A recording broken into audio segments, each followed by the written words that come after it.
Hello, happy Saturday. All right, we're live. Today we're talking about house sitting as a side hustle. So, what I'm going to walk through today is what is house sitting, who is house sitting for, and does house sitting make a good side hustle if you're looking for something extra. Okay, that's what we're going to talk about today. Welcome. All right, I want you to know that if you are not super into house sitting, right? If you're not super into the idea, it's okay. Stick around because I'm going to give you a couple other videos that you can go watch, okay? All right, because some of you are like, I've heard enough of this. I just wanted to stop and say hi. Hello, Rosine. Thank you so much. Good morning. Hello, Sonia. Happy celebration. Sonia just had her 1,000 subscriber party yesterday. Congratulations to you, Sonia. Hello, Comfort. Good morning, Rashida. Good morning, Auntie Lou. I don't know. Sometimes my thing works and sometimes it doesn't. Good morning, see me. All right, so that's what we're going to talk about. We're going to talk about house sitting. We're going to talk about who is it for? Does it make a good side hustle? And thank you. And what is it exactly? Okay, that's what we're going to cover. Okay, let me get myself organized. My thing is really bouncy. Okay. All right. So I'm still in Costa Rica, but I'm not house sitting. I know somebody's going to have that question first. Because I'm talking about house sitting because it's house sitter season. Thanksgiving through Martin Luther King Day is a really solid season for house sitters. It's a time when a new house sitter can go ahead and get themselves booked. Okay, I like that better. New house sitters can get themselves booked because there are more house sits, right? House sitters are in demand this time of year. And so we always talk about it this time of year, leading into Thanksgiving. Can you believe that? Can you believe that we're coming up on Thanksgiving time, turkey time? It's hard for me to fathom it because it was just September, but whatevs. Okay, whatever. I don't control the calendar. I don't control days. Okay. All right, but house sitter season, I call it house sitter season part one, right? There's house sitter season is winter time when everyone travels. House sitter season is spring break when everyone travels. And house sitter season is also summer when everyone travels, just to clear that up. Okay? All right, so hi guys. Let me get some water and calm down and get going, okay? Thank you for the hair compliments. I've spent about half an hour a day putting twists in my hair. So they're not done. The back is not done. And I just finished a section right here. I just finished a section right over here, which is why I was a little late. I was a little behind schedule. Yeah, I just take my time. Like I'm not doing. I know when I put the twists in, I'm gonna get a good 6 weeks of twist and twist out. Um, but I don't rush to get them in. By the time it's time to take them out, I'll have them all in. So if you don't see them all down, that's because they're not all done. I'll be wearing buns and puffs for quite a while until they're all in. By the time I get them all in, then I'll be taking them out and having a twist out. That's just how I do. Like, that's just how I do. Okay? All right. Okay, so what is house sitting? Oh, so let me do this. Okay, so listen, if you stop by to say hi, but listen, you're really not into this. Let me send you to a couple of different videos. First, I'm going to send you to Rashida's video on renting in Mexico City, what you need to know. If you're not into house sitting, but you want to travel abroad, because house sitting is not for everybody, okay? And we're going to talk about that in just a second. House sitting is not for everybody. Just get you a place to stay, right? Like, just get you a place to stay. Pay for a place to stay. The benefit of house sitting is that you get free accommodation. But if we start talking about this and you're like, this is not for me, I'm not interested, get you a place to stay. So watch Rashida's video on renting in Mexico City. She interviewed or talked to, I'm going to go with 5 or 6 different women about their experiences, right? And so this is a good look at what it's like either traveling slowly or moving to a place and getting your accommodations straightened out. So you don't want to house sit. I understand. It's not for everyone. Watch that video, okay?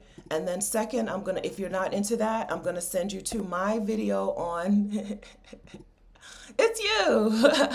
I'm gonna send you. Thank you for making that video. I watched it to help me because here I am in Costa Rica ready to rent a place. Kind of. Not Don't get excited, okay? Next year. I'm planning out next year, okay?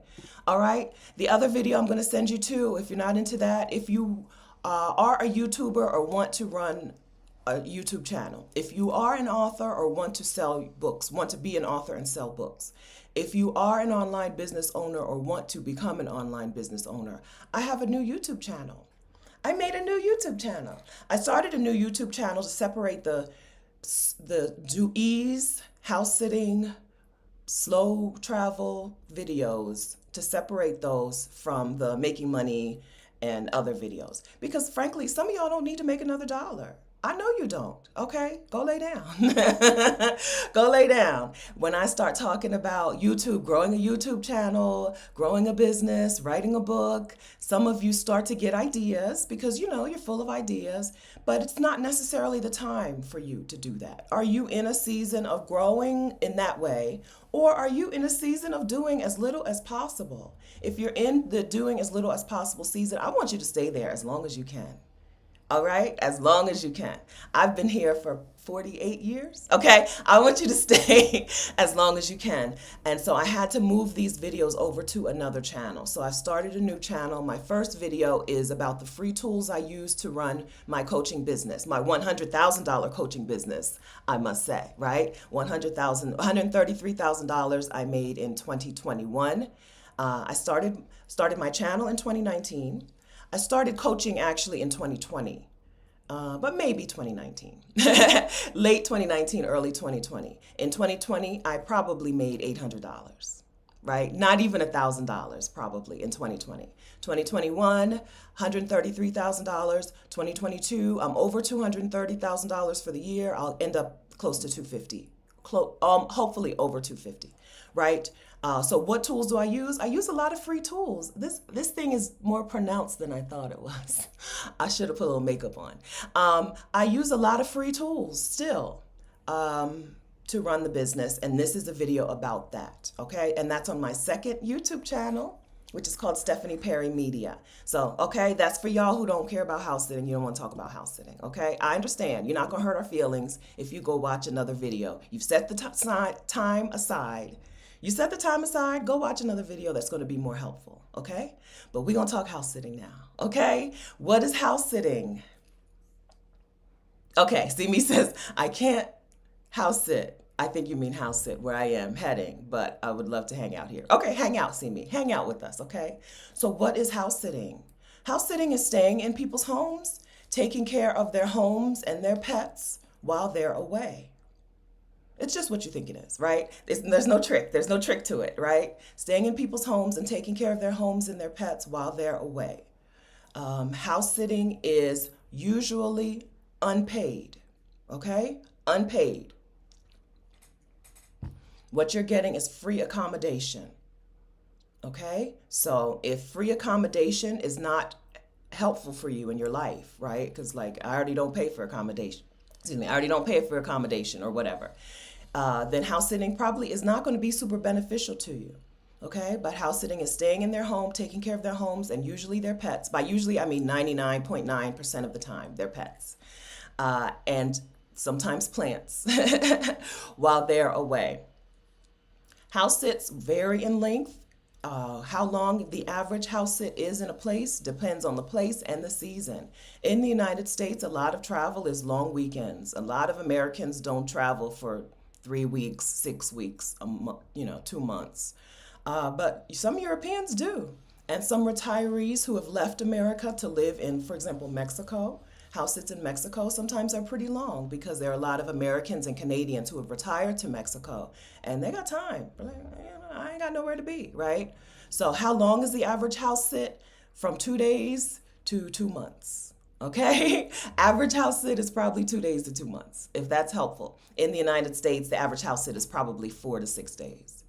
But there are places I've done 6 months. I've shared a 6-month house sit before. I've done 3-month house sits on my own. So what is house sitting?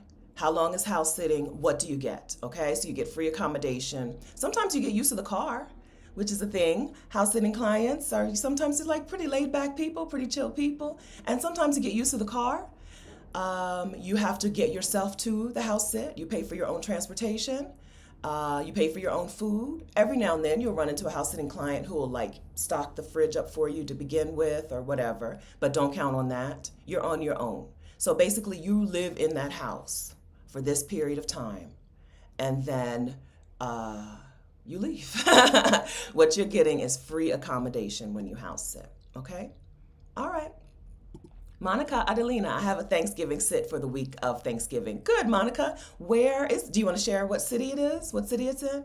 That's good, yes. So Thanksgiving house sits tend to be long weekends, okay? If you're a person who is like, I don't want to commit to a really long house sit, Thanksgiving is a really good time to get you a house sit. Because it's mostly people who are leaving Wednesday night and they come back on Saturday or Sunday.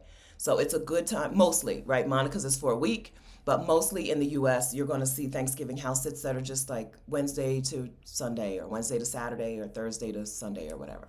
It's a good time to get your feet wet if you're thinking about it and you just want to see. Okay, that's good. All right, we were in the okay, so I think it's okay to say, okay, Luxury Vagabond. The Luxury Vagabond is on a house sit, okay? She's got a YouTube channel that she's just launched, and hopefully she'll be sharing some about her own house sitting experiences. But she's one of my like success stories. She's a person who I take all the credit for, and she's house sitting. Even though she told me, Janae was in the challenge this week, in the YouTube Success Challenge this week. She told me she was actually looking for house sitting when she found out about my videos. It's usually the other way around. Usually someone finds my videos and then finds out about house sitting. But yeah, Janae's on a house sit now. So what is house sitting? When is house sitting? That's what we've covered. Alita, I have a house sit as well for Thanksgiving in Atlanta. Congratulations, Alita. Good. Is this your first? What do we need to cover? We need to cover who can house sit. All right, so good question, April, right on time. Who can house sit? You can house sit as a team or tandem or group or family or couple, right? There are house sitting couples. There are house sitting mother and daughter teams. There are house sitting best friend teams. There are house sitting mother-child teams, or parent-child, I should say, or usually mother-child. House sitting parent-child teams. So house sitters don't have to be solo people. In fact, I think almost as many house sitters house sit as a couple. Sometimes I go on Trusted House Sitters and just see who are the house sitters in the city I'm in right now. And they show their pictures. And sometimes in some places you'll see just as many couples as solo house sitters, right? And there are people who prefer to book couples as house sitters. I think for security purposes, they figure, if somebody has a heart attack, another person will be there, right? If I book two house sitters, if one of them has a heart attack, the other person will be able to, I don't know. But some people really prefer a couple house sitters or two people house sitters. And when I say couple, I mean two people. So can you house sit with a young adult? Yes, you can. What I would do is, April, I would set up the profile with you as an individual because your young adult is probably not going to house sit with you every time. So I would set up an individual profile, but make sure in your photos, there's some photos of you and this young adult, right? You and the kid. Or not young adult, if it's a child, right? A child age child, right? Make sure that you have some pictures of that person also in your profile, on your profile.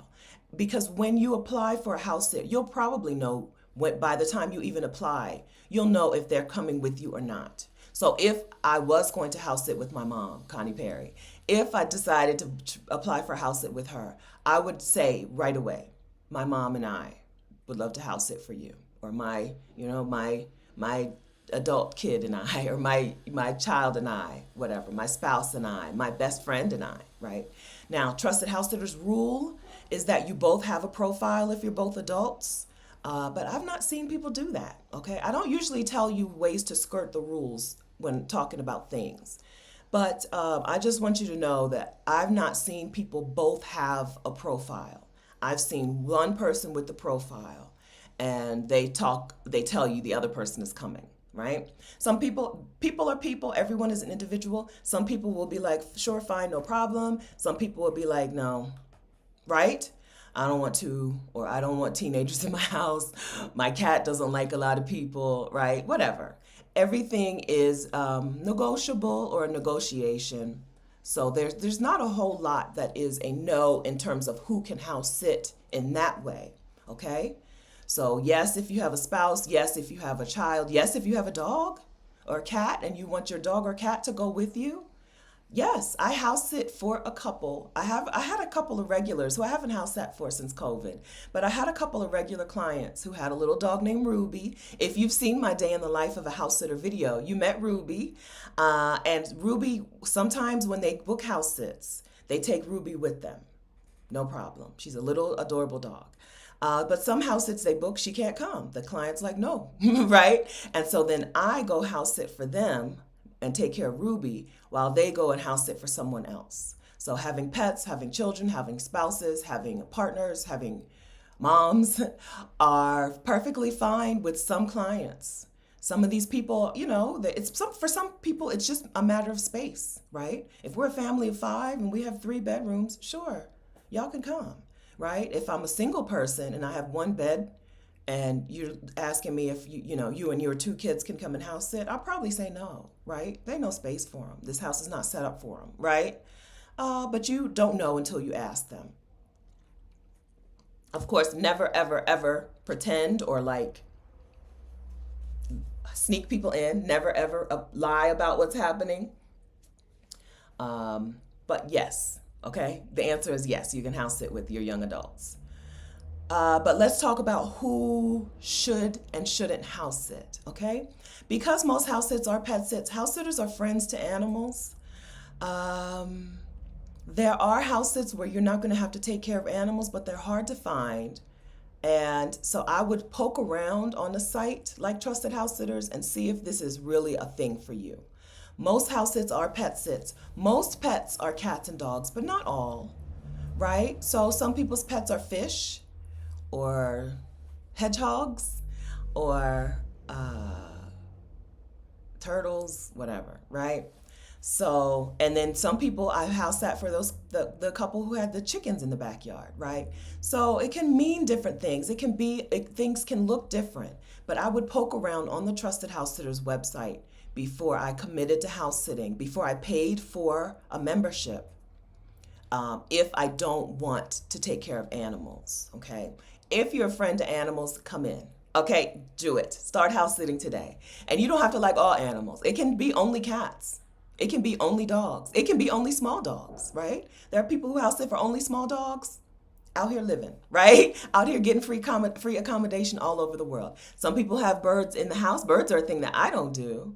I don't want to. I don't want to clean up. I don't do birds. I don't do rabbits because they scare me. Like the look of rabbits is very scary to me.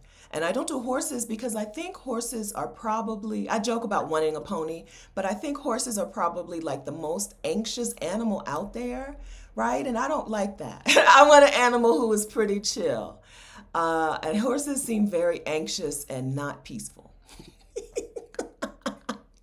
Right?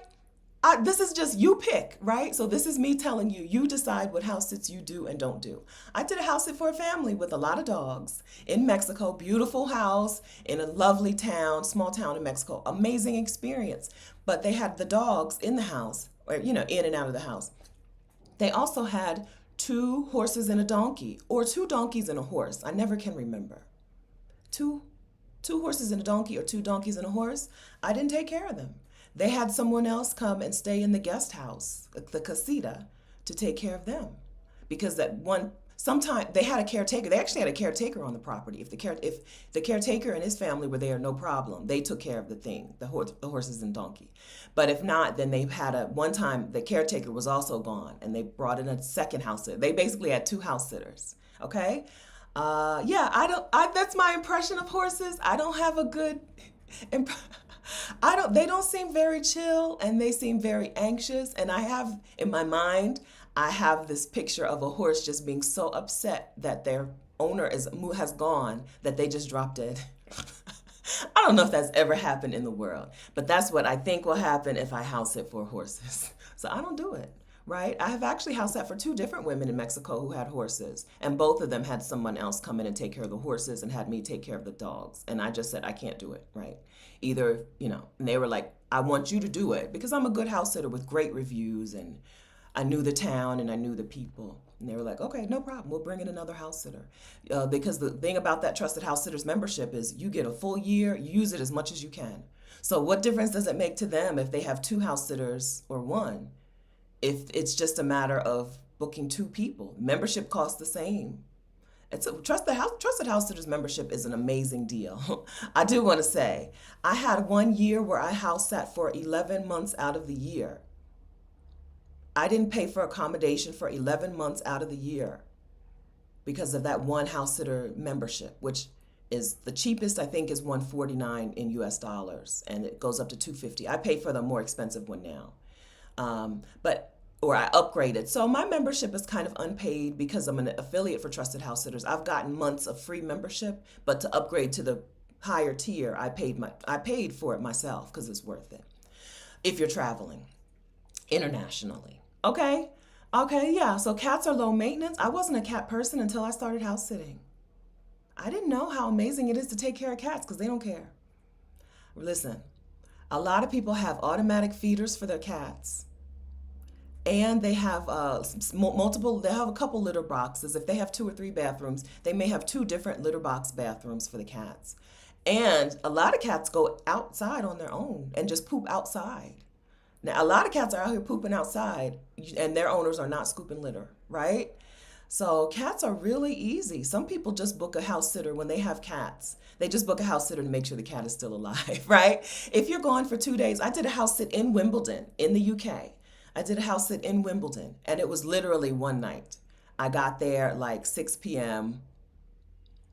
I'm pretty sure they were gone. I can't really remember this. I'm pretty sure the couple was already gone. I got there at 6 p.m. and I left about 2 or 3 in the afternoon the next day.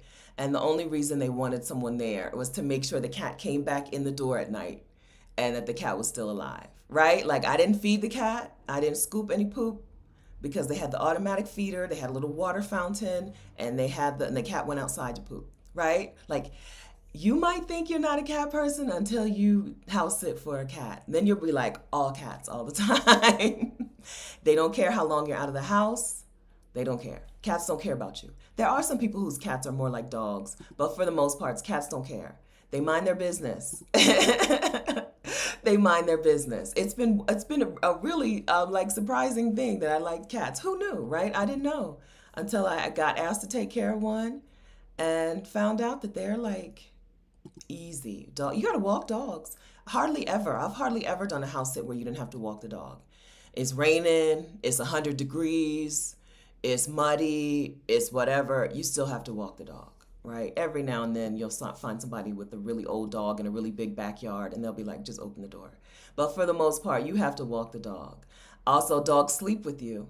No matter what people say, people are out here letting their dogs sleep in the bed with them. I have had 2 dogs in my life, and they never got in my bed. So I didn't know until I started house sitting that dogs slept in people's beds with them, okay? And just because you're a stranger doesn't mean that dog is not sleeping in the bed with you, okay? Because that's their bed. So cats are easier than dogs. All that to say, because a cat might get in the bed for a minute, but the cat's going on about his business. The cat is out hunting in the middle of the night. Cats be roaming, right? The middle of the night is their prime time. So you don't have to worry about most of them being in the bed with you all night. They'll just walk over you a couple times on their way in and out. Yes. All right. But I'm telling you who can house sit.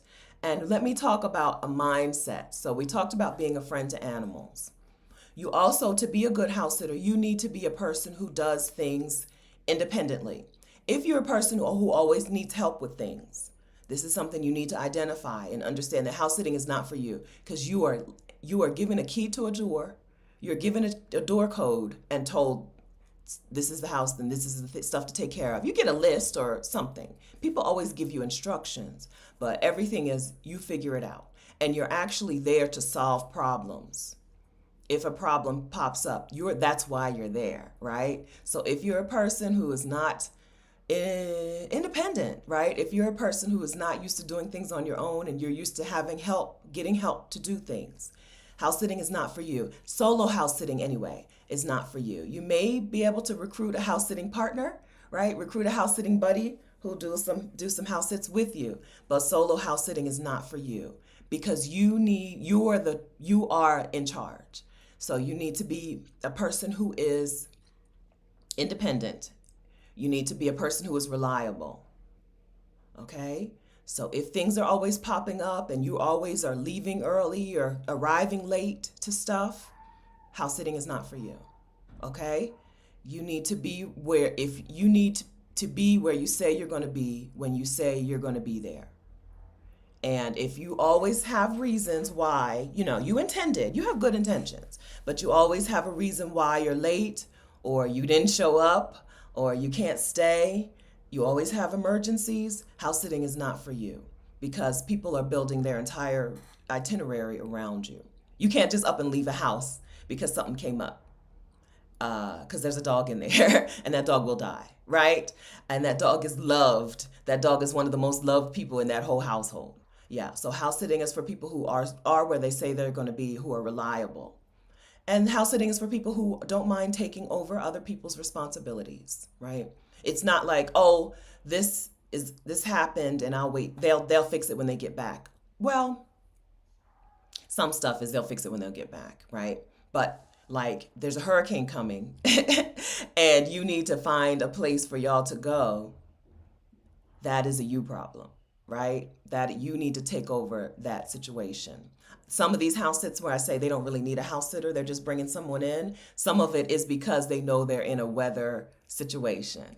They know, like New Orleans in the fall and winter, New Orleans during hurricane season, oh, I'm not leaving my house without a house sitter, right? I'm not leaving this house empty without a house sitter. I need somebody who can be here to take care of something in case there's a problem, right? Or South Florida during hurricane season. And so you have to understand that you're there. That's why you're there, right? So the free accommodation is nice, right? The free place to stay and the swimming pool and all of that. It's nice. But you have to remember that you're there to solve problems for them. All right. And then house sitting, I'm going to say another thing. House sitting is not for people who are going to be very busybody-ish. I don't know a really good way to say this. Okay, mom, I love you. Okay, so my mom cannot leave people's stuff alone. Okay, if my mom has been at events and somebody ordered flowers for these women, the women over 70. There's a bouquet of flowers for everyone over 70. And Connie Perry actually took one of the bouquets of flowers and gave it to someone that was like messed up the count because she can't leave people's stuff alone. She took my clothes out of the dryer one time. My underwear has never been seen again, right? It got folded up with somebody else's stuff and stuck in a drawer that no one has opened since, right? If you can't leave people's stuff alone, there are boundaries. You have to be a person who understands boundaries. This is what I'm here to do. This is what I'm not here to do. I'm not here to do home repairs, right? I'm not here to do, I don't know, home repairs is the thing. I've had 2 different house sitters say, and then I did this. One was pretty innocent, like the threshold in one of the doors. She kept stumbling over the threshold, so she pulled it up and fixed it. I guess got a hammer and nails and fixed the threshold of the door, right? But leave people's stuff alone. If you can't leave people's stuff alone, I don't think house sitting is going to work for you. Boundaries, okay? Yes, you're in that home and you're taking care of things. And you're living in the home. You're using the kitchen, you're living in the home. If they have a soaker tub, I'm getting in that soaker tub, right? I'm going to the grocery store and buying some grocery store roses. I'm gonna wait for the grocery store roses to dry up a little bit. I'm getting in the tub with the roses, I'm doing it, right? If they have that soaker tub and a big picture window, I'm having a photo shoot. I live here now. I live here, okay? But boundaries. If your sofa, I'm gonna tell you, if your sofa pillows, the little accent pillows, if I don't like them, I'm putting them in the closet the whole time I'm there, okay? But before you come home, your home again looks like your home. I'm not rearranging furniture to a point where you come back and you're like, what did she do? Who lives here now, right? I am here for a short period of time. I'm gonna rearrange some stuff, right? I make YouTube videos, and I just want to, I don't like most people are not good at picking out throw pillows. They're ugly. What? Look at these. That's ugly. Right? Most people are not good at picking out throw pillows. I will put them in a closet, okay? But before I leave, I'm returning them. Yes, Connie Perry is a helper to a fault. Okay? She will lose your stuff. She will move it and lose your stuff. But if you are a person, if you can name 2 or 3 experiences in your life where you thought you were helping and someone was like, oh, why did you do that? Okay? Reconsider house sitting. I'm telling you, okay? But I do small things like the coffee maker. I usually just drink instant coffee. And if you have a coffee maker on the counter and it's taking up counter space, I'll probably move it into the pantry, right? That's the thing I do. I don't like the coffee maker with the filter. I'll use a French press. If you have a French press and real coffee, I'll do that. But if you have the coffee maker with the filter, I'm moving it into the pantry. I want counter space. I like space, emptiness. I like emptiness in a house. Even though I don't live there, if I'm spending 6 weeks in your house, I'm gonna rearrange some stuff. But I'm not touching anything that I can damage, and I'm putting it back. When you walk back, that's your house. Putting it back in the house. So, who should not house sit? People who need assistance with things a lot. If you're not a person who does things on your own, okay? If you're not a person who wants to take responsibility for other people's stuff. If you're a person who has a repeated, frequent history of not being where you say you're going to be, right? Of being late, of leaving early, of having emergencies after emergency after emergency. House sitting is not for you. If you can't respect people's boundaries for their homes, house sitting is not for you. Most of the time, house sitting clients, just like Airbnbs lately, they'll usually have some sort of like locked space. And I encourage people, if they start talking about like my work computer is here and I just make sure you don't, I'm like, no, you don't even have to instruct me on what not to do with the work computer. Just put it in a locked closet, right? Put it in a locked bedroom. Put it in that bedroom and lock the door. I'm not going in. I've done house sits where I didn't go in the master bedroom because they put me in a guest room, right? Lock your stuff in the master bedroom. So, yes, but this is for the clients. Yes, but boundaries. What we're saying is boundaries. If you know it's going to eat at you what is behind that locked door, don't house it. Okay? It's none of your business. That's their home. None of your business. Leave it alone. Okay? All right. Okay? So I think that was a good overview of who should not house sit. Okay? All right. So you're asking for my Trusted House Sitters affiliate link. Let me get that for you. Copy, paste. Okay, this is my affiliate link to Trusted House Sitters. The membership for Trusted House Sitters won't cost you any extra if you use this link, but they'll give me a little slice. So thank you, okay? Thank you for that. Yeah, okay, so Trusted House Sitters is a platform where I get my house sits. This is why I say house sits are unpaid. Because if you get your house sits from a platform that vets the clients, that puts the clients in one place, that gives you a way to communicate, that insures you, right? That gives you insurance in case you accidentally burn down the kitchen, right? You're not getting paid for the house sit. In fact, you're paying to have a profile on that platform, okay? What a profile on Trusted House Sitters does is it gives you access to people who need house sits, right? How else do you book house sits if you don't have a membership with Trusted House Sitters? Word of mouth. That's it. Word of mouth. And so, if right now you shouting out into the universe, I'm a house sitter, if that is not giving you house sits, Trusted House Sitters, join it, okay? Something popped in my head, shouting out, I'm a house sitter. Okay, that's not to say that you only house sit through Trusted House Sitters, right? So you tell people you're a house sitter, you will find, or will is a promise, but you could find house sits just by telling people in the world that you're a house sitter, okay? Word of mouth does exist, right? It's a thing. Sometimes your house sitting clients through trusted house sitters will refer you to their friends, family or friends. And those house sits are word of mouth house sits. If you want to charge those clients, if you want to charge for a house sit that you book on your own, charge for it, right? But you do not charge for trusted house sitters house sits. You do not get paid. What you get is insurance, which is big. You get insurance and you get access to all of these people who want a house sitter, and you get reviews from other house sitting clients. I've never walked into a house into a surprise. I've had one house sit that was not good. Out of, I don't really know, 60 maybe. I might be at 60 now. I don't know. I used to say 50, but I did a little house sitting tour this summer. I think I did 5 house sits this summer, so maybe 55, maybe 60. I don't know. I've had one surprise, okay? And it was the house sit where she didn't have any reviews. I booked her through Trusted House Sitters, but she didn't have any reviews, and I still booked it because it was Santa Monica, California, girl, right? I paid the price, okay?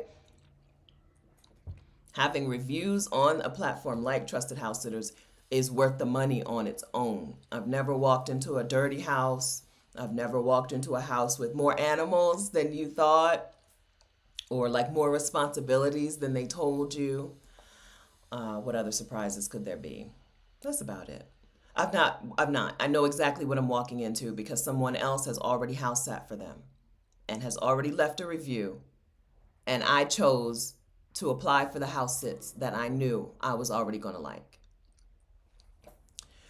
Okay, yeah. So that's why a membership like Trusted House Sitters is worth its money. Whether you can house sit for a couple of weekends out of the year locally, which is fine, or right, you just want to get away, maybe find a house with a pool or find a house in a high rise, right? And live the high rise life for a few days, which you can find in DC easy, right? Or the DC area easy. Right, you want to do some local house sits, or you actually want to go abroad and house sit. Do a nice, 2 week, 6 week house sit. You're getting your money's worth. Okay. Yes, Sonia had a bad Airbnb experience. That's why she's saying this. That's right. Read the reviews.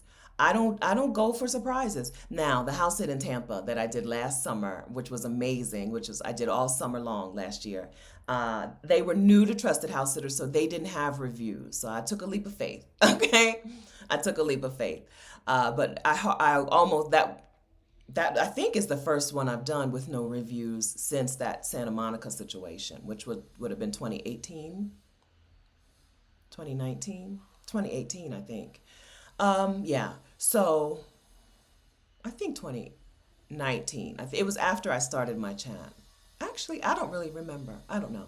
Right? 2 house sits with no reviews. One was an A plus plus plus. One was a D minus. It wasn't an F, but it was a D minus. So read the reviews and understand that house sitters are nice people. House sitters tend to be nice people who believe in the saying, if you don't have anything nice to say, don't say anything at all. So a person who has had house sitters and has no reviews, that's a red flag. Okay? All right. R and J, does house sitting mean stay overnight where you can leave so many hours daily? Yes. Yes. House sitting is like you live there. And so just like they leave and go to the store and go to work and go shopping and go to movies, right? You're not a prisoner to the house. So that's why you pick houses in places you want to visit. Pick a house sit in a city you want to visit. Every now and then you will see a listing for a house sit that'll say something like, this is a brand new puppy and you need to be home to take him out to potty every 2 hours. You know what I do? I don't apply for those house sits, right? Even though I'm gonna stay in the house. Like, I'm a homebody. I hardly ever like go out and do stuff. I'm staying in the house, but I don't want to have to stay in the house. So if they expect you to be in the house the whole time, they'll say it in the listing. It's usually puppies. That's almost the only time you ever see that. Or the only time you ever see them with some kind of like requirement on how often you're there is puppies. And then of course they do expect you to sleep there at night, especially if they have animals that sleep in the bed with them. They want to make sure their animals are comfortable or like chill at night and not anxious all night. So if you're going to be gone overnight, this is not an appropriate time for you to house sit. Most of the time, all the time, it's not appropriate for you to house sit if you can't spend the night there. But in terms of how many hours per day, they know you're a tourist in that area. You can be very clear about that too. When you have a conversation with them before they book you, you can be very clear. Like, I'm so excited to visit the whatever, whatever the thing is. I can't wait to go to the beach and check out a couple of beaches in the area and whatever, right? You can make it clear. You're not going to be sitting home all the time. During the I don't know, because of the pandemic, I should say, because of the pandemic, people have pets who are used to them being home a little more than before. So they may say something like that, but they don't mean they expect you to stay in the house and lock yourself in. They just mean, he's used to us being home all day, right? Yeah. Hi, Kelly. I met a sister in Merida who was booked for a house sit in Guadalajara, and the host canceled the night before, and she couldn't get a refund on her plane ticket. So this is why that insurance on trusted house sitters is important. They have a sit cancellation insurance, which compensates you for lost money. It doesn't pay you out of pocket. It compensates you for lost money, right? That's why that sit cancellation insurance is important. If you are traveling to a house sit, it's worth it to get that upgraded membership. If you're doing local stuff in the beginning, if you know for the first year or the first few months even, you're just going to be house sitting locally, just get the lower tier membership. My advice, do what you want. Read the options and pick the one that you like, that feels comfortable for you, right? But they do have a sit cancellation insurance. I had a sit canceled and I forgot to file. I'm just remembering that, right? During my house sitting road trip, I had a sit canceled and I was kind of relieved. Well, not super relieved, but like it gave me the chance to go, instead of going back to Fort Myers, I can't remember where I went, but it gave me a chance to go there. And I forgot, but I had to pay for a hotel when I was supposed to be in the house sit for, I think, 4 days. I had to pay for my Airbnb. I stayed in Airbnb. Had to pay for my Airbnb for 4 days. I forgot to file my claim. I need to look it up and see if it's too late. Sit, cancel, insurance. I forgot all about it. Thank you, Kelly. Yes, right? People are people, and COVID is COVID. And there are people who at the last minute will not be able to take their vacations, right? So you need to have a backup plan in terms of, like, if I get to this place and it's canceled at the very last minute, what am I going to do, right? I'm a person who'll stay in an Airbnb. I'll stay in a hostel, in a dorm room. I will stay in a hotel, right? What is your backup plan if things go left? And how much is that going to cost you? This is why I have not house sat in expensive cities, except for London and San Francisco. Okay. All right. But I haven't, like, you see house sits in Switzerland a lot. I didn't pick up a house sit in Switzerland even when I was already in the UK and the Netherlands, because I couldn't figure out how to make it work if it got canceled, just in case, right? Even though I had no reason to think it was going to be canceled. COVID is still COVIDing. So I need to know, if things go bad, where am I going to stay? And how much is it going to cost me? Because the insurance is reimbursement. It's not in advance. I had a house sit canceled on me while I was on the bus on the way to town. I think I took the bus from Guadalajara to San Miguel de Allende, Mexico, which is about 4 or 5 hours. I was on the bus. In my mind, it was like I was 30 minutes out of town or something. I think we had stopped at Guanajuato. I think Guanajuato might be the last stop before you get to San Miguel. And that's where she sent me the message, oh, my friend has COVID and we're not going on our trip. Okay. So what happened? I pulled into the bus station. She still came and picked me up and I stayed in her house. We just both stayed in the house for a couple of days and then I moved on. San Miguel is not a very expensive place. So I don't really remember why, but I just let her do it, right? She felt bad. I'm like, okay, if you feel bad, let me stay in your guest house. She actually had a house she had a front house and a guest house, but they were connected anyway. And she had a pool. The pool was under construction, or anyway. So I was like, okay, I'm gonna stay there anyway. It's a nice house. There's reparations. Let me stay there anyway. I've done that a couple of times, and I've done quite a few house sits where they came back, and I told them my next house sit is in 3 or 4 days, and they were just like, "Oh, we'll just stay here until you go to the next one." And I'm like, "Okay." Right? Some of y'all would, that sounds terrible and you would never do it. I understand. But listen, I'm gonna take a free place to stay. I'm gonna take a free place to stay. I don't care. Especially when you've already picked a nice house to house sit in. You know, a lot of people, a lot of these house sitting clients, I don't know about a lot, but some of the house sitting clients have such space that who cares if there's an extra person on the property, right? I don't mean to say a lot of clients have homes like that. I just mean some. Most homes on Trusted House Sitters are just regular everyday homes. But every now and then you will stumble into the house with the pool house and the pool and the fitness room and the Peloton, right? I love me a Peloton. I'll book a house sit just because you have a Peloton. I don't care. I don't care. All right. So yes, yeah. Like she was like, okay, I'm gonna pick you up at the airport. She said, I'm sorry, I'm very sorry. She was very apologetic. I'll pick you up at the airport. Okay. I mean, I'll pick you up at the bus station anyway. I was like, okay. And I think she picked me up, and I think I intended for her to take me to her house because it was in town anyway. And then I was just gonna book a hotel or an Airbnb while I was there. And she was like, oh no, just stay here. And I was like, all right. All right. No problem. Uh, let's see. I take yeah, right? Like if she had seemed like a not likable person, I would have probably gotten on Airbnb right away and just found a place. Right? Yeah, let's score. I'm really, really behind. What is it like house sitting in the Los Angeles area? So I did that Santa Monica house sit because I wanted to go to this. There was like a blogger convention for women blogger. It wasn't a convention. It was a 1 day workshop, and it wasn't well done. But I wanted to go. I didn't know. I wanted to go, and Tiffany was going to be there. Where in the herd is Tiffany? So I wanted to go there and hang out with Tiffany, who's from LA. So I booked the house sit to go there. Santa Monica, Santa Monica. I don't know.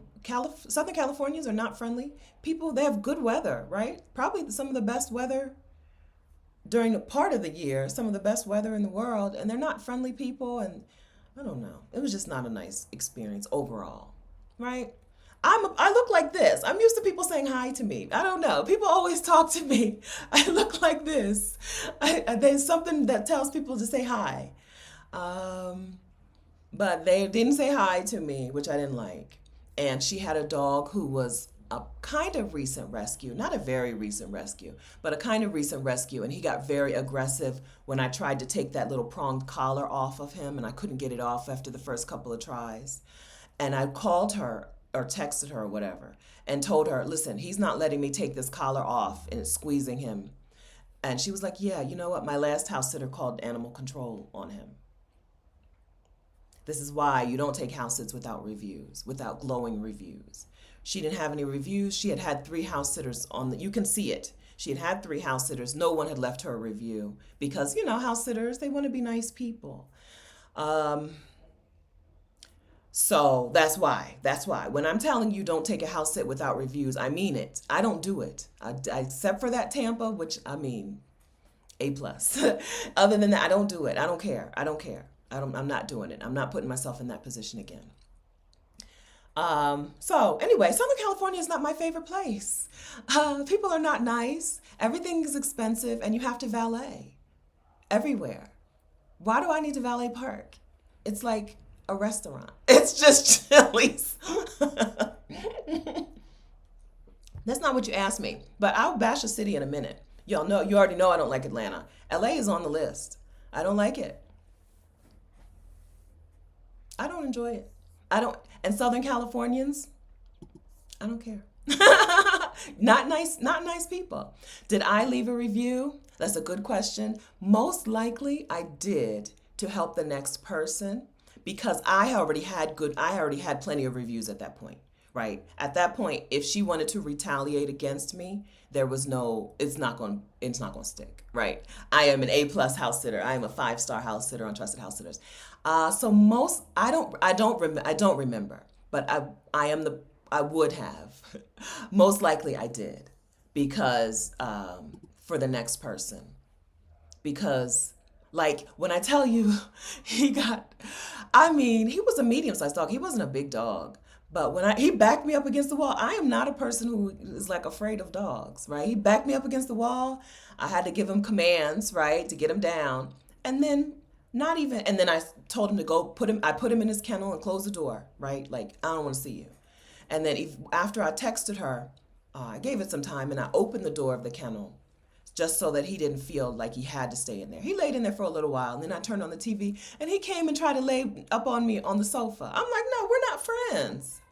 Like, he was like, I forgive you. I'm like, I don't forgive you. We're not friends. I had to keep that collar on him for the next probably 36 hours because he wouldn't let me go near his neck. He would let me put the leash on him to walk him because he had to go out. She lived in an apartment. He had to go out. So I would put the first time I remember being really scared after that, right? Put the leash on him real quick. And he was like, oh, what's the problem? Why are you so nervous? Well, come back, take the leash off. But I didn't try to take that collar off of him ever again. She was like, yeah, just leave it on him. He can sleep with it on, right? Yeah, yes, right? It wasn't good. It was, she knew better. She should not, this is a person who should not have had a house sitter. She knew better. Uh, some people are, you can't count on irresponsible people to be responsible, right? There are just irresponsible and thoughtless people in the world, and you can't forget that. I have had wonderful experience with house sitting clients, but that doesn't mean that everyone in the world is going to be a thoughtful and responsible person. So I mostly do small dogs now. I'll do a big dog if so, like Tampa, I broke all my rules with Tampa. I broke all the rules because they had a big dog, but he was old and his name was Captain Friday. The little boy had clearly named him when he was a baby, and the little boy was in high school now, right? Like this was an old dog. But then they had others. They had three small dogs. Y'all remember Truffles, right? Truffles and the gang. They had a big dog in that mix. And I did take that house sit with that big dog because I knew he wasn't trouble. Um, but mostly I like a dog I can pick up. Right? Mostly if we're going for a walk, say, and the dog doesn't want to go back home and I got stuff to do, right? I like a dog I can pick up anyway. Yeah. That's right. That's right. There is a place for that dog. It's in a kennel with a professional, or probably a train. She probably needed a professional trainer and a kennel, right? Yeah. So this is why you get on a platform like Trusted House Sitters where you can read reviews. Yeah, yeah. Like I saw. Yeah, small dogs. Yeah, I'm gonna pick you up. I don't care. Small dogs are noisier usually, but you can just pick them up when they don't want to do anything. Yeah, right. So I knew, like, as soon as you see that dog's name on that thing, you know that this like a child named that dog, and they had big kid. Their kids were not small, so I'm like, this is an old dog. We're gonna be good. And he had a knee, and then the mom was like, he tore his AC or tore a ligament in his knee, and he's having surgery next month. Oh, I was like, yeah, I'll take good care of him. We'll be friends. We'll be friends. He's not gonna be any problem. Yeah, we will never forget Truffles. She called me. So I hollered at them a little while when I was on my little summer road trip. I hollered at them and and she was like, "Oh no, we don't need anybody right now, but thanks for reaching out." And then she just called me and asked for a house sitter for last weekend or maybe this weekend. But I couldn't do it. I'm in Costa Rica, and I reached out to a couple of you guys who I knew were in Florida, and both of you were not available. And then by the time I got back to her about that, her husband had already gotten it on Trusted House Sitters and found somebody, because that's an easy house sit to get a client for. My review is going to make life easier for them forever, right? They will never struggle to get a house sitter after reading my review on Trusted House Sitters. Yes, but we will never forget Truffles, our home girl. Our homie. Yeah. All right. So I am a friend to animals. I call myself the Black Cinderella. And I think animals, they understand what I'm saying, even if they don't really know these commands, right? Some dogs don't know sit, right? But those two big dogs in Nashville, I think they're Nashville where they just were bonkers, right? Okay, so I told you I don't do big dogs anymore, but I do. I think I just take it case by case because those were two big dogs, and also, but they were babies. They were babied in that household. They weren't big dogs that were there for protection. They were big dogs that just happened to be big dogs. Yeah, I'm good with animals. I'm good with dogs. Right. One time, my mom and I saw a stray dog. We were at a beach somewhere and we saw a stray dog, and there happened to be a food bag, like a McDonald's bag or something, laying on the ground. And the dog came up to us, and I was like, "We don't have any food, but look in that McDonald's bag and see if there's some French fries." And the dog walked over to the McDonald's bag and opened it up and looked inside. My mom was like, "That dog understood what you were saying." I was like, "Yeah, they understand. They know. They know." Good question. This is a question that I get asked, and I think this is probably the longest I've ever gone without somebody asking it. Do I have any issues with cameras in the homes? It's 2022. Everyone has cameras in their homes now. It's just a thing. There are cameras in everyone's home. They always point them out. I've never found a camera in a home on my own. Now, I've never looked, frankly, right? Because what you gonna see? There's no, I don't think there's anything to be gained from seeing me walking around your house naked. I'm not, right? Like, if you put a camera in the bathroom, okay. Like, I don't have that is not a fear of being seen naked is not a fear of mine. I'm also not doing illegal things in your house. I'm also not, I don't know. Like, I don't so when I'm saying that it's not a problem, you have to understand I'm saying this from a person who just doesn't get it. I don't get the camera question. I don't get the camera fear. So understand that. When I tell you it's not a problem, you have to understand that it's not a problem because I don't think about it. Okay? If you have a real concern with your privacy and cameras and stuff, stay in a hotel. Right? um,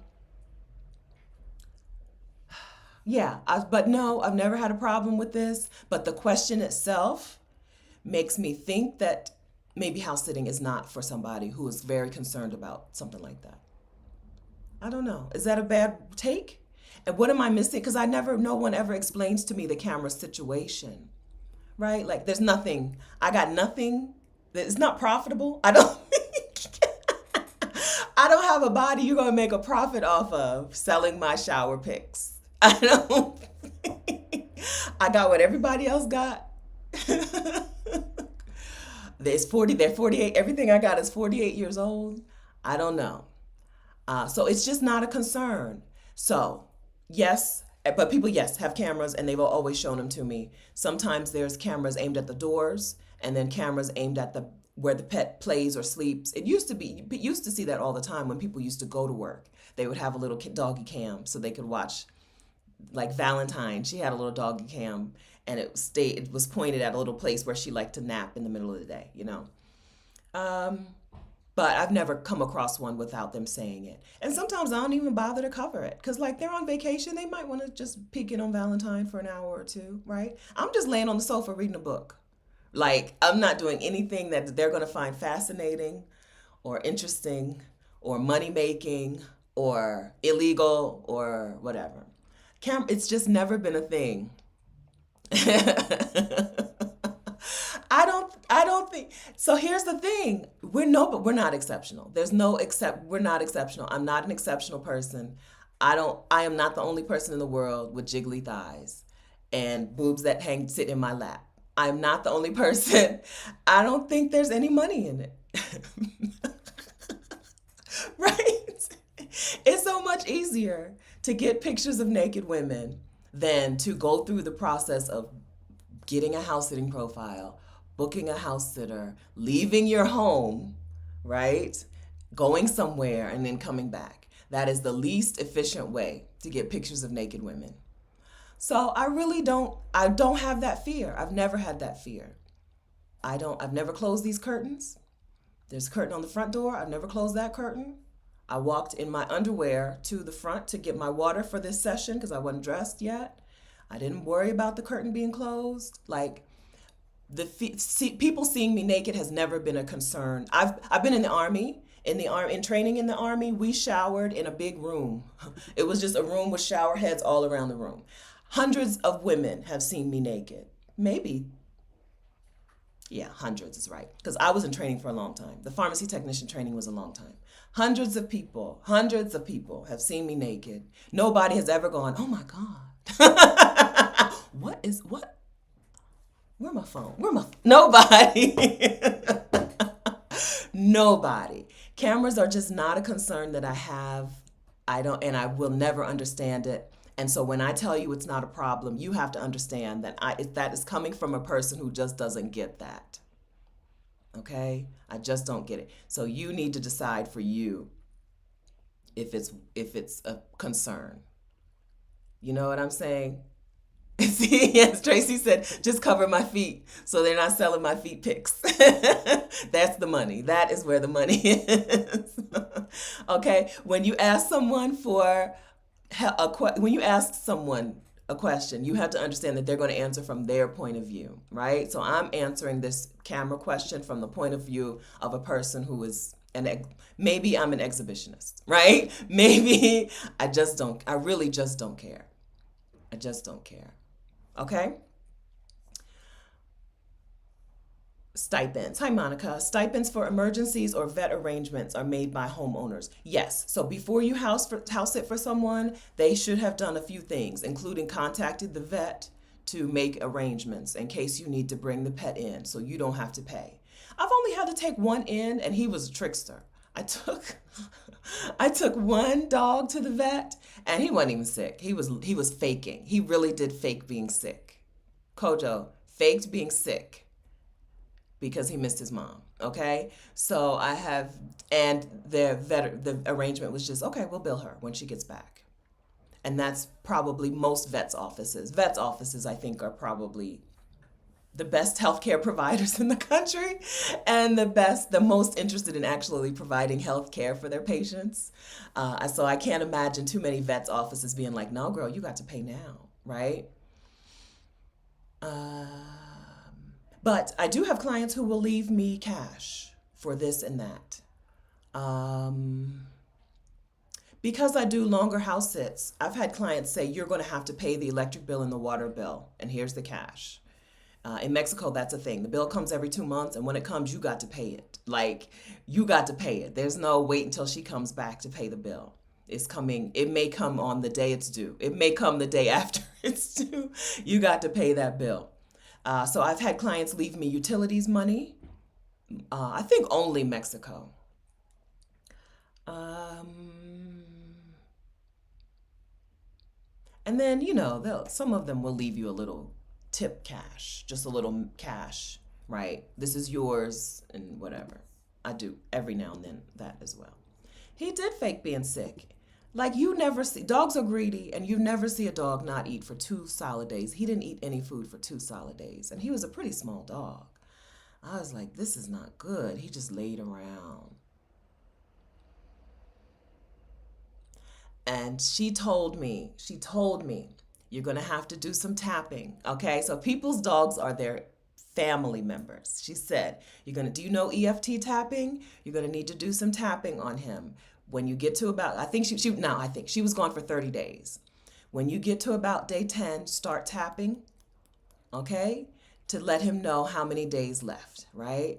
Just 10. 1, 2, 3, 4, 5, 6, 7, 8, 9, 10, okay? And tell him, I'll be back in that many days. And then the next day, you just tap 9, right? Let him know, I'll be back in 9 days. I was well aware of this and 100% willing to do this, right? I'm fine with it. This is a thing about boundaries, right? I'm not going to impose my boundaries on her. This is her home and her pet. If she wants EFT tapping done on her dog, I'm tapping the dog, okay? Which is something I've started doing with all dogs lately, or all pets, right? I'll just take a time in the day where I'll tap out the number of days until their mom comes home. And I will say the words, your mom will be home in that many days, right? But this was the first time.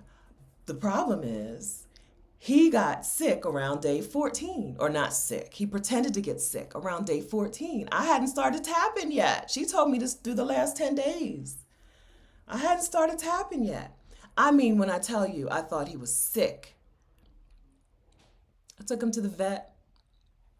And as soon as we walked in the door, he was like, oh, my friends. Hi, guys. Do y'all know me? It's Kojo. I'm here. Hey, right? Like, just alive. He came alive. And I was like, I thought he was sick. He hasn't been eating and he's been laying around a lot. And I didn't know if he got into something in the yard. Because my dog died like that kind of abruptly. She got out of the house and got into something in the neighbor's yard and came back and was gone in 2 days. She had diarrhea. She had diarrhea for a day or two, and then she just died. And I didn't know. I didn't take her to the vet. I didn't take her to the vet. I didn't know. Right. So me and Coach are going to the vet, right? So they were like, well, he looks good. Let's go. Come on into the room. They take us into the room. They open up a little can of dog food, take a little bit out. He ate that food so fast. I was like, Kojo, you faker. You faker. How dare you? You faker. So that is what happens. Yes, I started doing it. I'm like, that was pretty smart. I just know, and then the next time I house sat for him, I just did it the whole time, right? Start on day 30. We're gonna tap out 30 days, okay? I don't care, right? You're not faking. You're not getting me again, Kojo. You're not getting me a second time. Yeah, so now I do that with all the pets. I just take a little time, because all of them, you're gonna cuddle with them a little bit.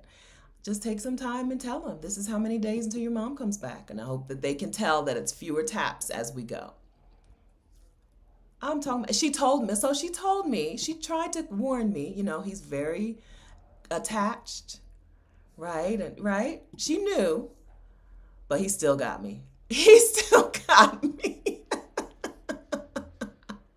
I'm never going to forget that. I'm never going to forget that. I mean, what dog is not going to eat? Dogs are greedy. They say food motivated is what you're supposed to say. What food is not going to eat? And they didn't eat regular dog food. They ate a combination of foods that I had to prepare for them, right? They ate organ meat. They ate actual bones from the butcher. They didn't eat that. Well, I mixed in a little bit of dry food, but they ate good. Those dogs ate good. How could he resist that for 2 full days? I I don't know if he was sensitive or manipulative. I would say that was manipulation. I would call it manipulation. I'm like, Kojo, you faker. We got out of the car and he was like, it's Kojo time.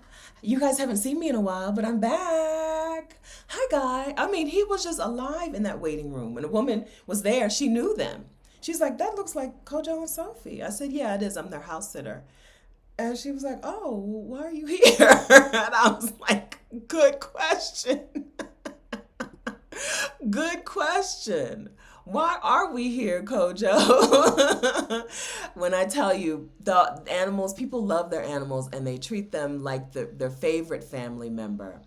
So this is why house sitting is for a specific type of person. Right? It's a friend of animals. We're not house sitting and tolerating the animals so we can get the free accommodation.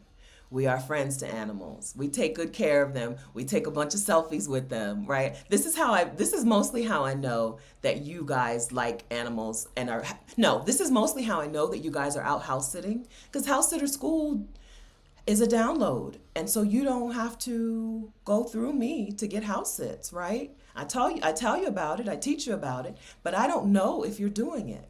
I don't usually know until you share a picture on Facebook or Instagram with your little new best friend, right? Hey, I'm dog sitting. I saw Cat. I remember Cat's picture, right? That's usually when I find out. Oh, I'm house sitting. Look at me with my new pet friend, right?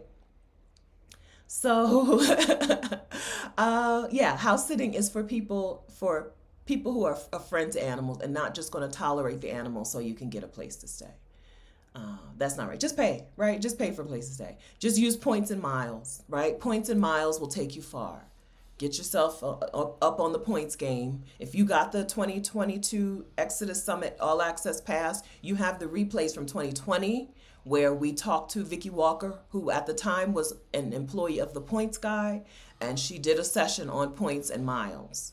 Travel on points and miles, okay? House sitting is a specific person. Okay, a house sitter is a person who is a friend to animals and is going to enjoy that time in that space as well.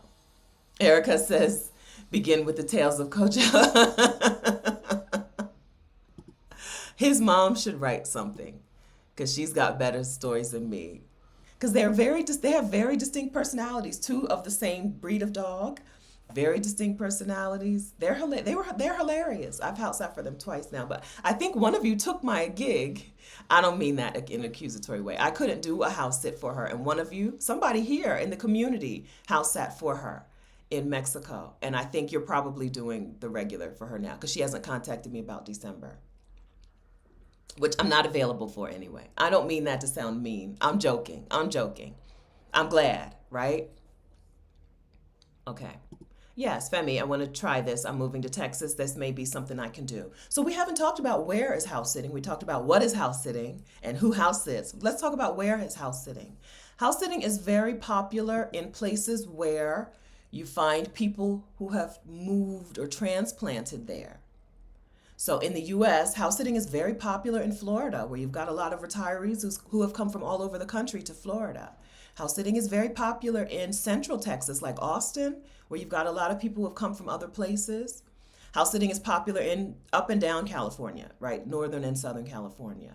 I think also you're seeing a lot of transplants. A lot of the people who are booking house sitters are people who just don't have family in the area, right? Now, and then, of course, DC, the New York area, Atlanta, Chicago, Colorado, right? The places where you hear about people moving to, those are also places where you can find a house sit like that. Now, house sitting is also just becoming popular with people who don't want to bother their family to take care of their pets, right? Or don't want to pay for a kennel because some people are still paying an arm and a leg to kennel pets who would be more comfortable at home with a stranger, right? Lots of pets are fine at home with a stranger. So house sitting is popular in a lot of the U.S., but it's most popular in those places that I've named where people have moved there. A lot of people are moving or have moved there. In the Pacific Northwest as well, Washington and Oregon, like Seattle and Portland, right? But it's also just popular in some countries in general. Like in England, house sitting is a thing. Trusted House Sitters is a company that is out of England. They're an English company, and it's just a thing they do there. It's, they get a good amount of vacation time and travel time. I think they have more pets per capita than the United States, right? So they're a pet-friendly place with a lot of vacation time and a lot of travel time. So house sitting, you can book your first house sit in London. A lot of times when I give instructions, I say book a house sit locally first. It's easier for people to trust a local stranger. If it's my first time getting a house sitter and it's your first time being a house sitter, I'm going to pick the person who lives near me, who lives close by. At least that takes one concern off the books. I don't have to worry about can they get here or will they be here on time or whatever. So I'm going to pick a local person. So if you live in one of those areas, Atlanta, DC, New York, anywhere in Florida, all over Florida, California, Chicago, Dallas and Austin, Colorado, Portland, Seattle. If you live around there, I always say just try for a local house sit first. But you don't have to, because there are places where house sitters are so in demand that it doesn't matter. It really doesn't matter if you have reviews yet or not. London is that, right? House sits in and around London, you can book it. You're right. So if you just want to spend some time in the UK, house sitting, right? Australia, very, very popular. Australians seem to travel longer, right? They seem to have longer blocks of time. Those house sits are longer, and the houses are nice. In Australia, houses cost an arm and a leg, but you don't hardly see rundown houses on Trusted House Sitters. You know what I mean? Like in Hawaii. In Hawaii, you'll see a rundown house because people move to Hawaii who can't afford Hawaii. And then, we're moving from Boston to Hawaii. And then you get there and you're like, oh, I really can't afford much. You'll see a rundown Hawaii house sit. I've seen them. They're nice ones too, right? But I've seen some rundown Hawaii houses. You don't see rundown Australia houses. House sitting is popular, like I said, in London and in the UK, but also just throughout Europe. You'll see them mixed in Spain and Portugal, You'll see them in Germany and Switzerland, and I hardly ever see house sits in Italy, but that may just be because I don't have an alert set and they get snatched up quickly. So this is a thing about trusted house sitters. Those house sits that you see and you're like, I want this one. So are thousands of other house sitters, right? Thousands of other people are seeing the same good house sits and snapping them up. So some of the very best stuff goes really, really quickly, like minutes. If I have an alert set, who do I have an alert set for right now? So I have a Costa Rica alert set, even though I'm booked on Airbnbs through almost through January. I'm booked with accommodation, but I want something for February and March. So I have an alert set for February and March for Costa Rica, which means if someone posts a house sit for February or March, it's coming to my phone, and I can apply for the house sit in, I don't know, 5 minutes. 5 minutes. If they like me, they may just be like, let's talk, and that's 10 minutes, and that house sit is gone, right? Gone with the wind. Nobody else will ever see it, right? So we have to set alerts for the places that we know we want to go to and for the dates that we know we want to be there, because those really, really good ones, those A+++ house sits, they get snatched up like that. And they get snatched up by people who have alerts set. So set alerts. We talk about alerts in House Sitter School. I have a link to my new House Sitter Toolkit. This is not to House Sitter School. This is a link to my new House Sitter Toolkit, which gives you some tools and resources for house sitters. And of course has my affiliate link to Trusted House Sitters if you want to join. So get my new House Sitter Toolkit at housesit.vicarious.com/toolkit. Inside the toolkit, you'll see my link to House Sitter School if you want some extra support. If you have not filled out an online profile for something and you need somebody to walk you through that process, get House Sitter School to walk you through that process. Okay? All right. I want to try to be done in about 10 minutes. Because I have a coaching call, and then I have an interview call, and then I have some stuff to do this afternoon. So, last call for questions is what I'm saying. F Doctor, am I going to house sit in Puerto Rico? No, I'm going to Puerto Rico for a coaching program. Rachel Rogers is the author of the book We Should All Be Millionaires, and she coaches online business people. And she's hosting a conference in Puerto Rico called something. I don't know what it's called. It's called something. I really don't know the name of the conference. She sent the email and I was like, I'm going. And that's in January. So I'm leaving here. I'm going to San Miguel de Allende, Mexico, and then I'm going to Puerto Rico in January. All of that is in January. And then after that, I believe I'm coming right back here. That may be time to look for a house to rent. Or I may wait and do that in the summer. I don't really have a good grasp on when I'm going to start to look for a house to rent. But no, I'm not house sitting in Puerto Rico, and I don't have any plans to house sit until hopefully I'll get some stuff here in Costa Rica in February, to see some towns, because right, I'm just in the San Jose area, so it'd be nice to get a house sit out in the jungle somewhere or something, to see a different part of Costa Rica. But I got booked up, right? My schedule got booked up. Yes, right? So we saw the 3 people who recently died from carbon monoxide poisoning. Yes, this is a thing in a lot of countries where, I don't know. There are people, a lot of places that get tourists in, right? They live and die by they had bugs review. And so in order to combat having bugs, they use some lethal stuff sometimes and don't necessarily air the places out really well. I think that is a thing. I think that's a thing. So carbon monoxide detector, travel with it. I don't have one. I don't travel with one.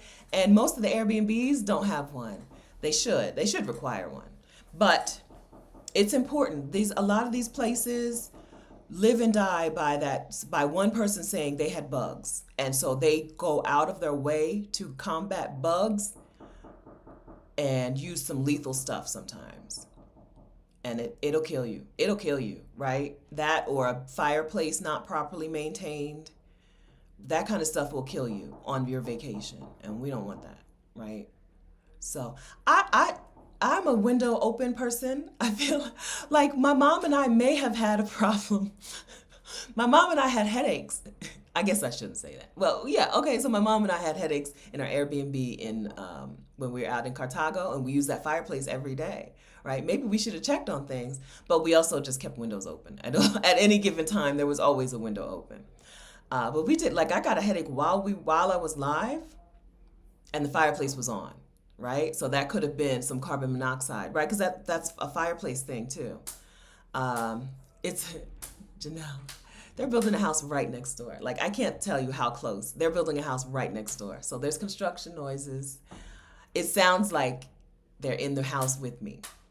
That's just what it sounds like. All day, Monday through Saturday. And then and they start really early because it's rainy season. They start really early, like 6:30, I think, in the morning. 6:20, 6:30, they'll start. Because most days by afternoon, they can't do any work. And then there's a little kid a couple doors down who, I mean, sings his heart out. So this is not a quiet place. I'm not in a quiet Airbnb. So yeah, you're going to hear a lot of stuff. I don't think so. I don't know why they would. Would they? Media Mama Chick says the airport won't confiscate a carbon monoxide detector. I don't think so. It's just a little thing. It's like a smoke detector. I don't think so. I don't know. I've never heard anybody say that. But the Airbnbs should have them, right? Like you would think. Yes. That's right. Yeah. Fast action. You want to, as soon as you start thinking there's a problem, you need to act fast. You need to get in some fresh air quickly. Yeah. Yeah. Yeah, no matter where you are. It's something that I should travel with. I think about it a lot because, like I said, I go to places where I know they're using these dangerous, they're using some chemicals to keep bugs out. Some like smaller hotels and Airbnbs, the big chains probably have a better protocol, but like a small family-owned hotel or guest house or something, do they know how dangerous some of these chemicals are that they're using? I don't know, but it is dangerous. Halisi says we have a novice saxophonist who practices every day. Yes, yes, that's right. I think about that a lot because sometimes Rashida cannot stand birds chirping. And I think about that. I'm like, girl, rest, relax. Yeah, would that noise have annoyed me back in the day when I was a person who had to get up and go to work, right? And get up and go to work that I hated, and get up and go to a work that I hated overnight, all night long. Noise probably bothered me more than it does now. These places are not quiet. Like I don't know that you're not going to recreate the quiet that you have in your suburb in the US in these places. I don't think. They're just not quiet. That's not how life is. They're not suburbs, first of all. You're in town with things. These people's lives are built for things to be in proximity to their life, right? Their life to be in proximity to the rest of their life, right? Everything is close by. It's not quiet. There's a man who rides by selling. Actually, I can't tell what he's selling. Something on a cart, and he's really loud, and he comes by every day. And then the vegetable man comes by all the time. Every time she'll always be like, what is that? What kind of bird is that? I'm like, it's a bird. She's made for high rises, right? I'm like, it's a bird. It's a, it's like a mourning dove or whatever. I'm like, they're birds. You lived in Florida. You know what birds sound like. She can't stand birds chirping. I'm like, girl, relax. It's a bird. Yes, these places are noisy. I don't know. Like, I don't know. If you want that suburban quiet, you're going to have to stay in the United States or go to the countryside in Europe.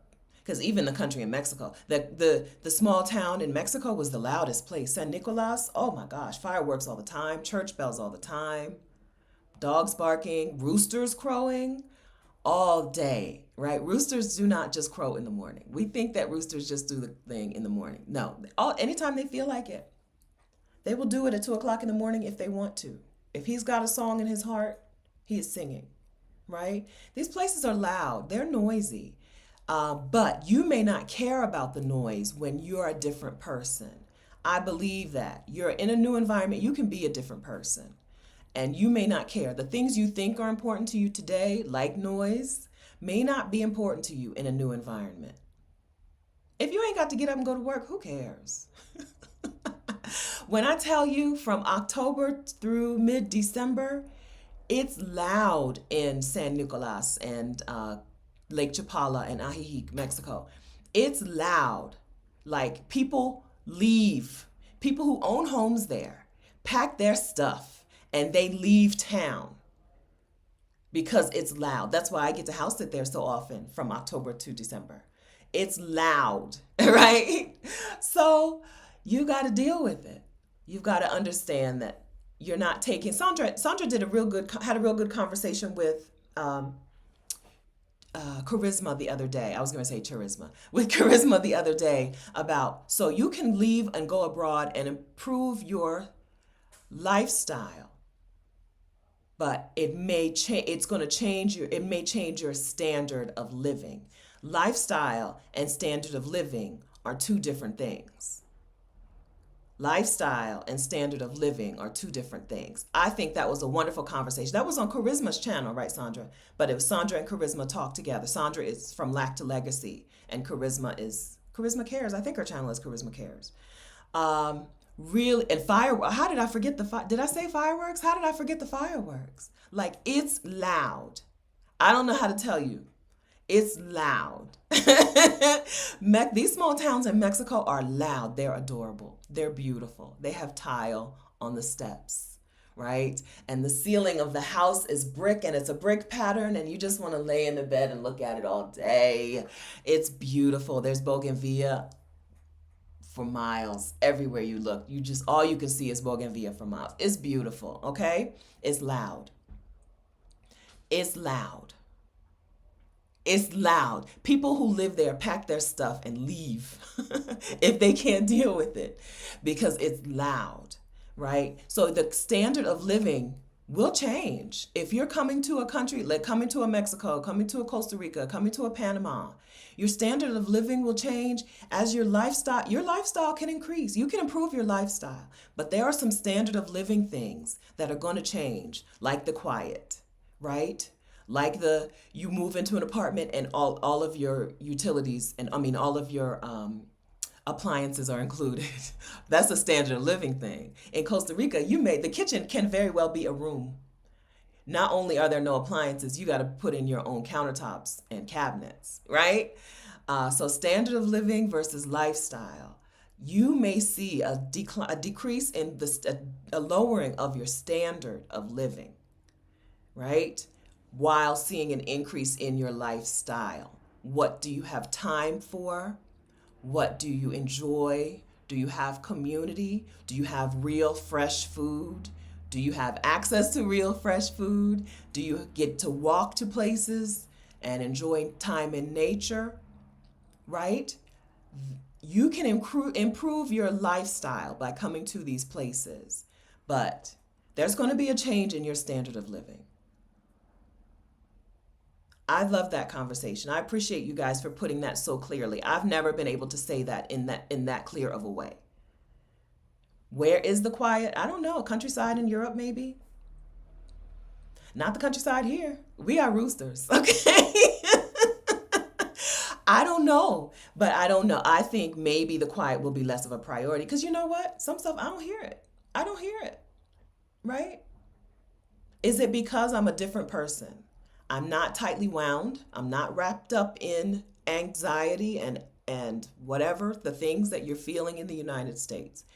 That's left behind, and you get to be a different person who values different things. And maybe the quiet is not that important when you got all day to do nothing. Maybe the quiet is not that important in different places. Okay. Some places do have the freestanding kitchen. Some places have a full outdoor, like an outdoor only kitchen. I've seen that on listings. Places in my price range generally have some sort of indoor kitchen setup, but not appliances. Not appliances. Bring your own. Bring your own. And the ones that do, but the ones that do have the setup that I like, that the ones that do have like cabinets and countertops, like, do I like them? Do I like those cabinets and countertops?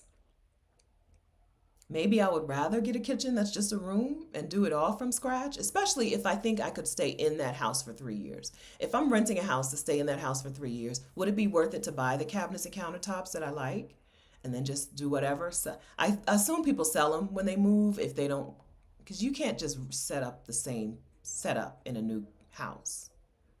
I don't think. I don't know what people do when they move. I haven't gotten that far. But that's my question. That's why I'm not in a rush to rent something. I would like something where I can be there for 3 years and like it. Like this Airbnb is adorable. It's cute, but the kitchen is not a 3-year kitchen, right? I booked this place because I thought that I would stay here as the Airbnb and then reach out to the person who owns it and be like, I would like to be your long-term renter. Let's work on some numbers. I picked this house for that reason because it has some of the stuff that I really like. It's got a little outdoor patio place. It's got a skylight to try to brighten up the inside. The inside is a little darker than I would like because there's a garage in the front that blocks a lot of light, you know. But it's got a lot of things that I would like on paper, in pictures. But the kitchen is just too small. I can't stay here for 3 years, right? It's not a 3-year kitchen. Even, and I'm saying that as a person who doesn't enjoy cooking. This isn't even a make breakfast kitchen, right? I don't know how I got here. I'm just talking. Okay, but that's why I'm not rushing to look for a place. Because I want to find a place where I can stay there for 3 years. Me and a kid can be comfortable in that place. And this is just too small. The bedrooms are good size. It's good enough size. And the patio is off of both bedrooms, right? Both bedrooms can access the little back patio. That's really cute. And the bathroom is nice. It's tile. It's like the Spanish style bathroom. The tile, it's kind of a peachy colored. I don't know what that tile is called, but y'all know the Spanish style bathroom, but modernized, updated, right? Not old looking. But it's just too small. It's not going to work. Okay. All right. I don't like to cook. It's not even, I do cook breakfast. Breakfast is my thing. I do make breakfast because I want pancakes or French toast or at least oatmeal every day. I'm not a cold cereal person, and smoothies are not a breakfast to me at this point. I have been a smoothie person in the past. When I was a runner, that was anyway, I need to be able to make pancakes and scramble eggs and bacon in a space, right? And this kitchen doesn't even have like the stove and oven. There's no oven. I didn't know that. There's a stove, right? And it's up against the wall. So there's no space on the side of the stove to put stuff while you're cooking. It's just not a 3-year space. So I do want permanent residency in Costa Rica, but I don't intend to raise my family in Costa Rica. I don't think. My plan today, and again, things change. My plan today is to get some kids here, but I would like to raise my family in the Netherlands. If all options are open to me, I think the Netherlands is the place to raise a family. And then after a few years in the Netherlands, like I'm moving on to my yacht. Okay, after a while, them kids I don't know where them kids gonna go. I'm moving on a yacht. Y'all come or don't come. If you don't want to live on a yacht, you're going to have to go to a boarding school. Okay? That's the game plan now. As you know, I have dreams and visions, but I'm also open. But no, I want residency in Costa Rica. I think it's important for Black people in the United States to have a country that will take you in. And that's what residency does. That doesn't mean you have to stay. You don't have to live here. Having residency means you're welcome. You come back. But I don't want to have to live. I don't think. Who knows? Things might change, but right, maybe forming community will reprioritize things. Once I get some friends here, that might reshuffle my priorities. Um, but for now, that's what it is. Yes, right? That's my plan. Costa Rica, Netherlands, yacht. Okay. So, yes, they have the Netherlands, they have a wonderful education system. It's a place where once you get there, some places you go to the Netherlands, you go to Tokyo. I've only been to Tokyo. You go to these places and you're like, oh, a government can actually do things for the people. Like a government can actually make sure people have a good standard of living. That was my impression. I'm telling you, I was in the Netherlands for 2 weeks, right? I'm not a person who has spent years and years in the Netherlands. I was in the Netherlands for 2 weeks. And I was like, oh, the government can create systems that help people live better lives. Oh, I like it here. Right? So Scandinavia also has these same reputations for being places where people are well taken care of. But the higher up you get, the colder you get. I think I can handle the Netherlands as long as I can fly to the Caribbean at will. But I don't think I could handle anything higher than the Netherlands. Anything norther. I'm not going norther. Yes, right. It's just it's a place where people are cared for by the government, where there are systems in place to make sure that people have access to education, to healthcare, to transportation. I mean, the basics. I'm not looking for a place that's paradise. I just want access to healthcare, education, and transportation for me and my family. That doesn't exist yet, right? I'm a family of one today. Hopefully, by the time I get there, I'll be a family of 2 or 3 or 4, right? All right, I'm living in the future. This is a future vision session, right? Yes, it's just a place where that is taken care of. That's it. That's it. Watch some videos on children in the Netherlands, and you'll want to raise your kids there too. All right. If doctors given new options, Estonia also. All right. So if you can wear a coat, if you are okay with a life where you have to wear a coat a good portion of the time, look at some places. Look at some other options. We do have options. If you're a person who is making your money aside from a job, an in-person job, you've got options. Check it out. Or a person who doesn't need to make more money. Some of y'all, seriously, I hope you listen to Adelia in the summit. Some of y'all just need to do the math. You don't need any more money. Some of y'all got it. You've prepared and prepared and prepared. It's time to open up the purse strings and use that money that you have set aside for such a time as this. Thank you. Okay? All right. Okay. Marika, I can agree with you on the Netherlands. My family lives there. Healthcare, housing, etc. are well taken care of by their socialist government. That's a dirty word in the U.S. It's so dumb. It's so dumb how they like social justice. Social justice is a bad word in the United States. I don't want my kids to be I don't want my kids to grow up thinking that social justice, socialism, social programs are wrong. I can't. I don't want that for them. I don't want that for them. I can't. It's like so dumb. I remember the first time I saw social justice warrior, and it was a negative, it was like a pejorative term. And I'm like, but I mean, shouldn't we all strive to be social justice warriors? That sounds awesome. That sounds rad. I want that on my tombstone. How did this become something to make fun of and deride? I know the answer. The answer is these are bad people. Though I'm telling you, American white people, they're just bad people. I don't know how any other way to say it. American white people are bad people, and they're not to be trusted with your futures. All right, we're getting off topic. C.A. Williams, I love stylish winter clothing. Okay. Even for the cute sweaters, I'm not willing to put up with it. Even for a cute sweater, I'm not willing to. I can't do it. I can't do it. Yeah. Auntie Trey, I met a woman from Harlem in the Netherlands, and she emphasized safety, life, work balance, education. Yes, right? So these people have it's nice to have met some representatives from a place a long time ago. And when I was in my early 20s, maybe teen.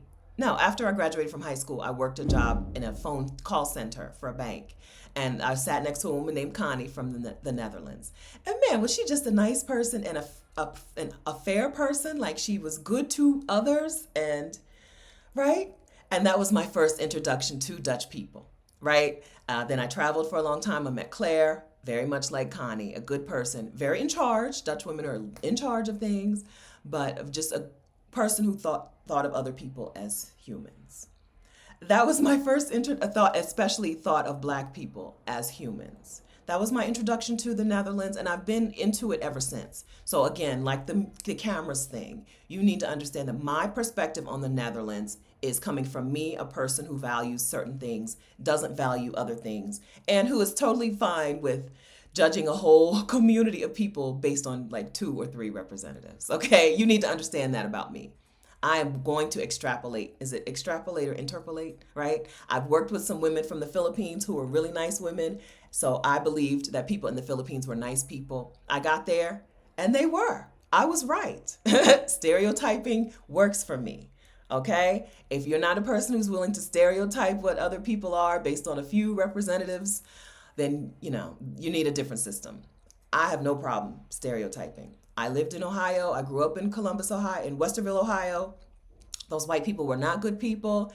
And so I am a person who does not care for American white people. I think they're bred to get worse and worse with every breeding. Every time they breed, they just get worse and worse. And I don't trust them. I don't want to live with them. And I don't want my kids to have to live with them. All right, I live for cable knit sweaters. You're not going to convince me, okay? I know how cute they look. I'm not convinced. I'm not here for winter. See you later, Galia. I'm not here from winter. I'm not here for it. Okay. What do we know about Aruba?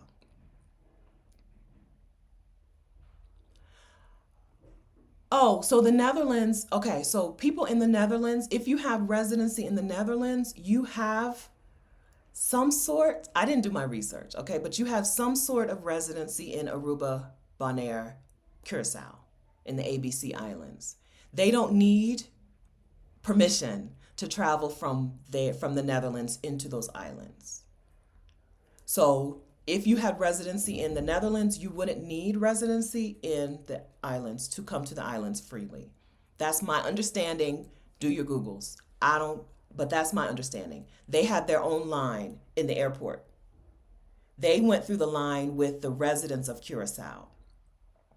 So it's my understanding that Dutch passport gives you at least entry to these islands, but I think residency. I think they're residents. I don't know. I didn't Google it. Okay. Okay. All right. All right. So, okay. Thanks for agreeing with me, Marika. Thank you. Okay. So I got to go. I'm still over time. I have, there's my alert. Yeah.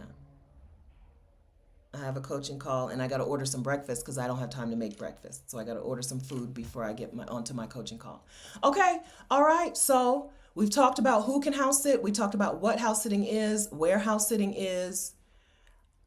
It's house sitter season. It's time to go ahead and get your alerts, get your membership, get your alerts set. If you want to do some house sitting between Thanksgiving and Martin Luther King Day, this is when people start looking for their house sitters for the winter. All right. All right, I've linked to my Trusted House Sitters affiliate link. So if you want to go ahead and get a membership to Trusted House Sitters, you can do that. I'll add this into the description. I think it's already in the description of the video. All right. And then if you want some extra help in getting, no, getting, okay. That's the link to Trusted House Sitters. Okay. Now I'm going to link to my new house sitter toolkit. Okay. This is some extra links, some extra resources. It doesn't come with any coaching or anything. It's not house sitter school, but it is my new house sitter toolkit. Some links of some things that I use to be comfortable in house sits, like food delivery apps and stuff. Some stuff that I use to make sure that when I'm bopping around, I am comfortable and happy and enjoying myself. Okay, so get my new house sitter toolkit at housesit.vicarious.com/toolkit. Okay. All right, so it really is house sitter season. This is the time. If you have been thinking about it, let's get on it. And you can house sit wherever you feel like in the world. Okay, don't let me tell you that you need to do a local house sit if you want to do some house sits somewhere exotic. Or London, which is not an exotic place. I don't think it counts as exotic for us, but it is just a pretty place to go. And the Christmas markets, it would be nice for you to go book a house sit in London, go to some of those Christmas markets in Europe, and send me pictures because I don't know if I'm ever get there. I don't know if I'm going to ever get there. I don't know if I'm going to ever be willing to deal with the cold enough to be able to enjoy the Christmas markets. Monique's pictures, I love them. I'm jealous, but not jealous enough to buy a coat. Okay, and then don't forget. Thank you for this reminder. Thank you for reminding me. Don't forget that I have a new YouTube channel which is talking. It's called Stephanie Perry Media. So we're talking about the media business stuff, running a YouTube channel, being an author or almost author, running a book publishing business. It's the place for the media business stuff. Okay, that'll be over there. You'll get to see me doing some work on my own business, and you'll learn some business stuff for yourself if you're into this. Okay. You don't have to be into this. Okay, but if you are, go over to that video, subscribe to my channel, my new channel. Okay. All right. Thanks for hanging out, guys. I'll see you again next week where we have a house sitting guest to come on and talk, so you don't have to take my word for things, okay? You don't have to take my word for how awesome house sitting is. I'm bringing in an unbiased guest to talk about it from her perspective. Okay. Happy Saturday. See you guys again. Bye.